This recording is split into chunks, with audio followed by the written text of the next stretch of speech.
My wife and I were making our way back home, huddling under one umbrella, trying to shield ourselves from the relentless downpour. The constant patter of raindrops on concrete was the only sound in the deserted streets.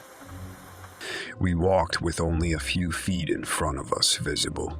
We had a feeling that the environment was encroaching on us because the rain's haze had clouded our vision. We were soaked and miserable and wanted nothing more than to get back to the warmth of our sweet little house. Suddenly, a frantic cry for help pierced the unsettling silence.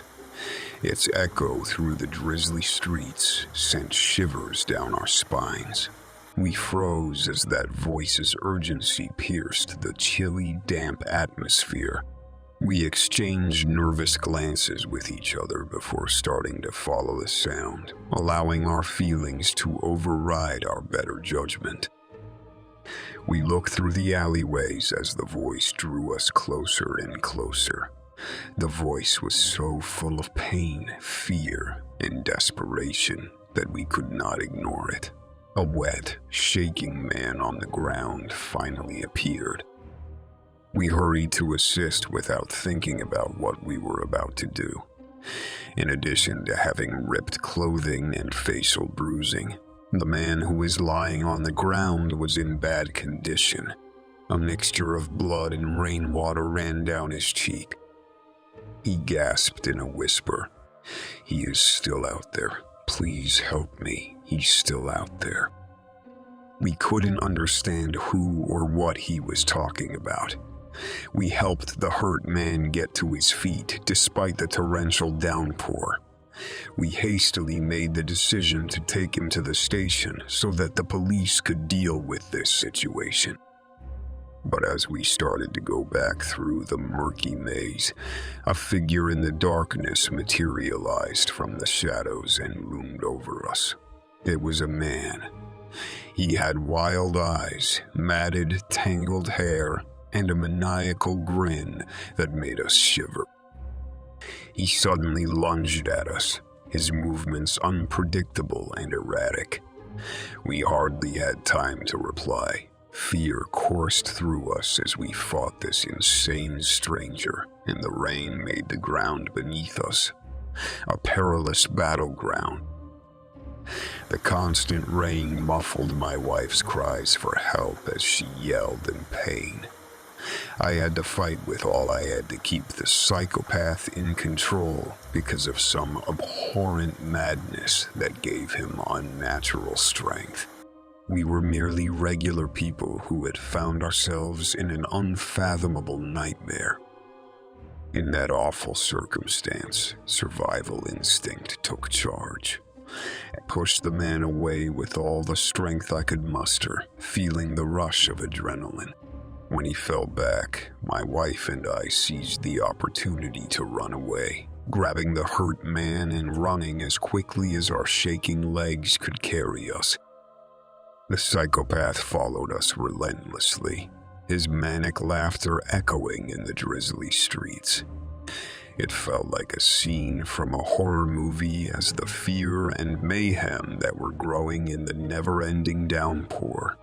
Running through the tight lanes, our hearts were pounding as we gasped for air. Finally, we caught sight of the welcoming glow of the police station up ahead. We ran in its direction, our legs heaving and our clothing clinging to our bodies. The on-duty policeman heard our cries for help as soon as we smashed through the doors and responded quickly. Before the insane attacker could harm anyone else, they ran outside and grabbed him. He was a patient who had broken free from a mental hospital, his mind fractured and lost in the depths of madness. The police, who appeared stern but were simultaneously relieved and worried, managed to apprehend him. As they led the psychopath away in handcuffs, his eyes locked onto mine, and he grinned menacingly despite being apprehended. In a chilling way, It brought back to mind the horrors we had just experienced that rainy night. Police interviewed the injured man and pledged to take all necessary safety measures, while also recording his statement. That terrifying incident, a rainy night that had turned into a terrifying run-in with madness, would never leave us. Shaken, drenched, and with our hearts pounding, we made it home. The rain outside was never ending, a constant reminder of the horrors we had to endure. As we huddled together in the warmth and security of our home, we couldn't help but be grateful that we had survived the terror that had occurred on that rainy night. Story 2. Rain Child. It was a stormy night, the kind that makes you want to curl up under your covers and hope for an early sunrise. The TV was a flickering diversion from the non-stop rain outside while I was home alone. When the clock struck 12, everything became quieter and eerier. My door received a tremulous, faint knock at that precise moment. My heart was beating like a drum in my chest as I froze. My stomach churned with unease as I tiptoed to the door, wondering who could be visiting at this hour, in this weather. I peered through the peephole, and what I saw made me shudder. A kid, a young boy, no older than 5, who was drenched from head to toe and quivered like a leaf in the wind. I was unable to look away from the desperate plea in his eyes. I cautiously unlocked the door and carefully cracked it open while swallowing my fear. I asked, trying not to stutter, "What's wrong, little guy?" He raised his head to face me while crying, "Mister, can you help me? It's freezing outside, and I'm lost." He tugged at my heartstrings, and I was powerless to reject him. I quickly opened the door wider and let him in. Raindrops formed puddles on my hardwood floor as they dripped from his frail frame. In an effort to help the scared child, I grabbed a towel and wrapped it around him. I heard rustling in the nearby bushes as I was crouching next to him. I instinctively turned to look when panic struck. A tall, soggy, sinister figure emerged from the darkness. He looked at me with icy, cunning eyes. I lunged for the door. Fear swept through me as I slammed the door with all my might, avoiding his grasp just barely. But he was able to put his foot between it just in time. The boy screamed in fear as the man's fingers touched the edge of the door. My insight struck me like a bolt of lightning. The man had lured the boy into my house using him as bait. My thoughts were racing, and I was aware that I had to take all reasonable precautions to keep the boy safe. I yelled, looking into the child's eyes and saying, "Run to the living room and hide." I pushed against the door with everything I had, because adrenaline was pumping through my body. The man outside continued to slam the wood and shout foul language. As I fought to stay in control, sweat started to run down my face. I managed to slam the door shut with one final push, just as the man's fingers began to tremble from my growing level of desperation. I slid the door shut with trembling hands as my heart was thumping in my chest. Up until now, I had been secure. I turned to the terrified child who was hiding in the living room as the threat from outside had momentarily subsided. Holding him close, I tried to calm him, but my heart was still pounding. My voice trembled as I described my terrifying experience to the 911 operator. The man had disappeared into the night by the time the police showed up, leaving only the echoes of his heinous deeds. They took the child into their care and assured him of his safety. I couldn't help but feel the chilling knowledge that I had narrowly avoided a horrible fate. That night, I couldn't fall asleep because I kept hearing those ominous knocks. As the rain outside intensified. Story 3. The Dark, Rainy Road. The rain was pelting my windshield with great force as I was traveling down a deserted country road. Even though the wipers were working non-stop, it seemed as though they couldn't keep up with the downpour. Lightning flashed across the sky, lighting up the trees that stood guard along the road like gnarled sentinels. My internal unease was echoed by the distant clap of thunder. I had traveled this path 100 times before, but this night was unique. The rain seemed to wash away all sense of familiarity, leaving only a sense of loneliness and dread.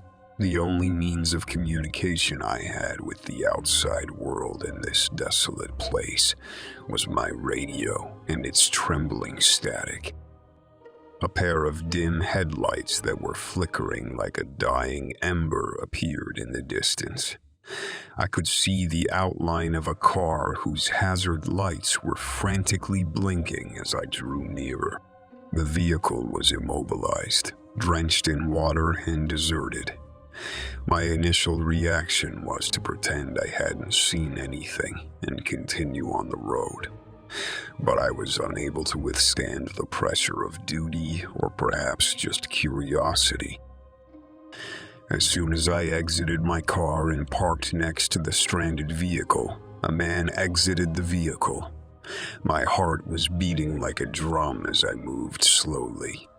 The man in second skin-like clothing stood by the car. As I got closer, rivulets of rain started to fall, and he looked up. I yelled, barely audible above the relentless downpour. "You need some help?" The man nodded, looking relieved. "Yes, I've been having trouble getting my car started. Thank you in advance if you can assist." I paused because I thought it would be best to proceed with caution. He seemed sincere enough, though, so I couldn't just abandon him in the drenching rain. I approached the vehicle and inquired as to what appeared to be wrong. He was about to reply when I heard someone approaching me. I turned around and saw 2 more men coming out of the shadows. Their hoods had been pulled low over their brows, covering their faces. I took a step back after experiencing a wave of panic that felt like lightning. The man standing by the car grinned with a menacing glint in his eyes. "It seems that we have a good boy here," he said. As I came to the realization that I had walked right into a trap, my heart began to beat rapidly with fear. These men had bad intentions toward me. I was certain of that. I turned and hurried back to my car as the rain was making the ground slick. I searched for my keys and struggled to get the door open.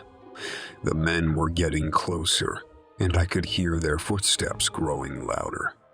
I heard one of them yell, "Get him," just as I flung open the door and jumped inside. I closed the door and exerted all of my energy into pressing the gas. As I moved quickly on the slick pavement, my tires began to squeal. I could see the men chasing after me in my rearview mirror, but visibility had decreased due to the storm. I eventually found safety in a gas station's fluorescent lights, a beacon of hope after what felt like an eternity.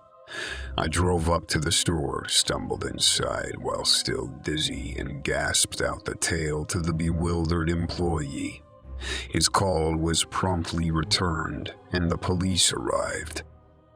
I sat in the dry, warm gas station wrapped in a scratchy blanket as I observed the officers taking my statement. Later, when I caught the news on the TV in the corner, I finally understood the full horror of what I had just barely avoided. The hoodlums who had tried to attack me weren't just any hoodlums. They were part of a gang of armed robbers who had been terrorizing the neighborhood. One of them pretended that his car was broken down so they could catch me in their trap and rob me. Or worse, as I realized how dangerously close I had been to becoming a victim of their crime wave, my heart sank in my chest.